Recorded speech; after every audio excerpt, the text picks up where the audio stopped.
Hello guys, welcome back to my channel RS ব্লগে। আমি শম্পা। তো চলে আসলাম আবারও আজকে একটি নতুন ব্লগ ভিডিও নিয়ে তোমাদের সামনে। তো এইটা হচ্ছে যেদিন আমি বাবার বাড়ি থেকে বাড়ি আসছিলাম সেই দিনের ব্লগ ভিডিও।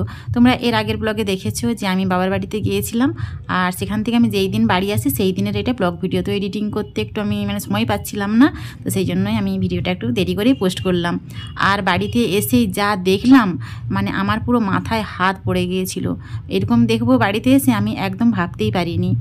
তো বাড়িতে তো অনেক সবজি আছে, ভাবলাম একটু আলু কিনে নিয়ে যাই, কারণ আলু ছিল না বাড়িতে।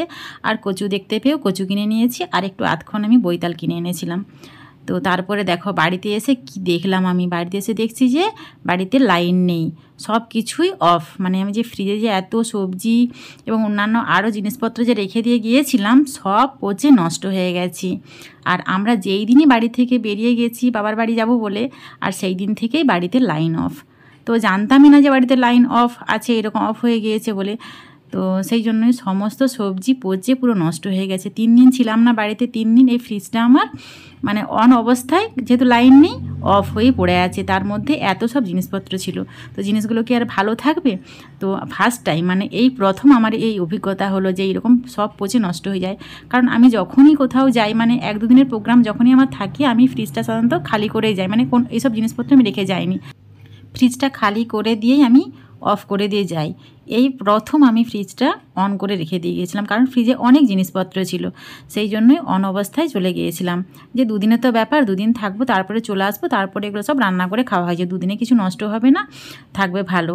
আর এই রকম যে লাইন অফ হয়ে যাবে আর কি করে বুঝবো? লাইন অফ হয়ে যাবে জানলে তো সব জিনিসপত্র আমি সঙ্গে নিয়ে যেতাম, বাবার বাড়িতে খাওয়া হয়ে যেত আমার।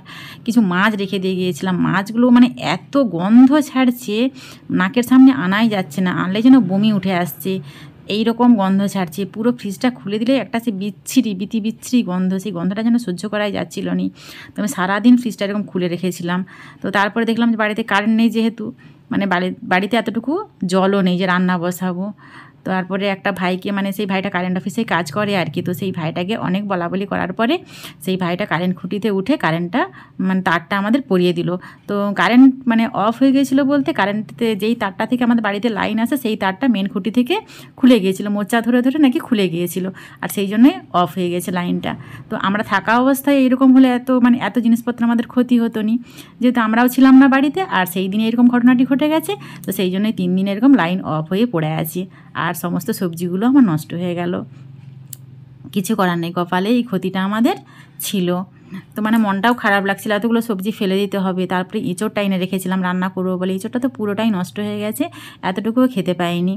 তো পালং শাকগুলো ছিল, পালং শাকগুলো কিন্তু তার আগের দিন রান্না করেছিলাম, বেশ ভালো লাগছিল। তো সেই জন্য তার মধ্যে থেকে কিছু কিছু পালং শাক একটু একটু ভালো ছিল, সেইগুলো আমি পালং শাকগুলো একটু একটু বেছে নিলাম। আর যেহেতু কচু এনেছি, কচু দিয়ে পালং শাক দিয়ে বললাম যে একটাই তরকারি আজ রান্না করব, ভেবেছিলাম যে মাছের ঝোল করব। মাছগুলো তো সব নষ্ট হয়ে গেছে, তাই মাছের ঝোলও আর করতে পারলাম না। আর সেই সময় বেজে গেছে প্রায় 1:30টারও বেশি, 2টো বাজতে যাচ্ছে, তখন আমি রান্না বসিয়েছি। তো রান্না আর বেশি কিছু আর করবো কী করে? আর সেই সময় বাজারও নেই যে বাজার থেকে অন্য জিনিসপত্র কিছু কিনে আনবে, সবজি কিছু কিনে আনবে। এই জন্য একটা তরকারি ভাত বসালাম, আর ভাত রান্না করতে করতে আবার আমি ফ্রিজটাও ভালো করে পরিষ্কার করে ধুলাম। পুরো ফ্রিজ ধুয়ে সবজির ডিব্বাগুলো, সবজি যেখানে থাকে, এত গন্ধ নাকের কাছে আনা যাচ্ছিল না, সবকে আমি নিরমা দিয়ে ভালো করে ঘষে ধুয়ে রোদ্রে শুকনো করলাম। তারপর সন্ধেবেলায় আমি ফ্রিজটা অন করেছি, সারাদিন ফ্রিজটা খোলা অবস্থায় রেখেছি। আর লেবু কেটে ওর মধ্যে দিয়েছিলাম, লেবু কেটে ফ্রিজের মধ্যে দিলে নাকি ফ্রিজের গন্ধটা চলে যায়।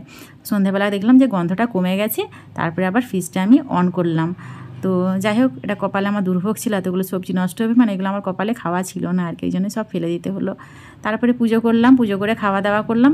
দুপুরের খাওয়া দাওয়ার পরে আবার বিকেলবেলা একটু বাজারে গেলাম, মার্কেটে। তো একটু কেনাকাটার ব্যাপার ছিল, তার জন্যে 2-একটা জিনিসপত্র কিনেছি, পোশাক আর কি কেনা হয়েছে। তারপরে গিয়েছিলাম ফল দোকানে। এই ড্রাগন ফলগুলো দেখো কি সুন্দর লাগছে দেখতে। তো দেখে ওকে কিন্তু আমি বললাম যে একটা ড্রাগন ফল কিনো না, আমি খাবো। তো বলে যে না, এখন ড্রাগন ফল খেতে হবে না, পরে কিনে দেবো। বলে ড্রাগন ফল কিনে আনলো, অন্যান্য ফল কিনেছিল, আপেল, পেয়ারা, লেবু এইসব কিনে এনেছিল। আর তারপরে গিয়েছিলাম একটু বেকারির দোকানে দেখো পাউরুটি কিনে এনেছি।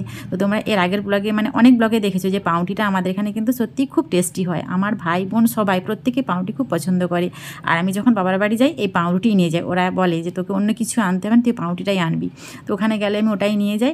আর সত্যি কথা, এখানে পাউরুটির বেকারির পাউরুটি বলো, টোস্ট বিস্কুট বলো এবং অন্যান্য যেসব বিস্কুট, প্রত্যেকটা বিস্কুটের স্বাদ কিন্তু পুরো আলাদা।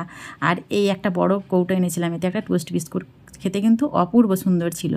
তো আজ ভিডিওটি এই পর্যন্তই, পরের ব্লগে আবার দেখা হচ্ছে।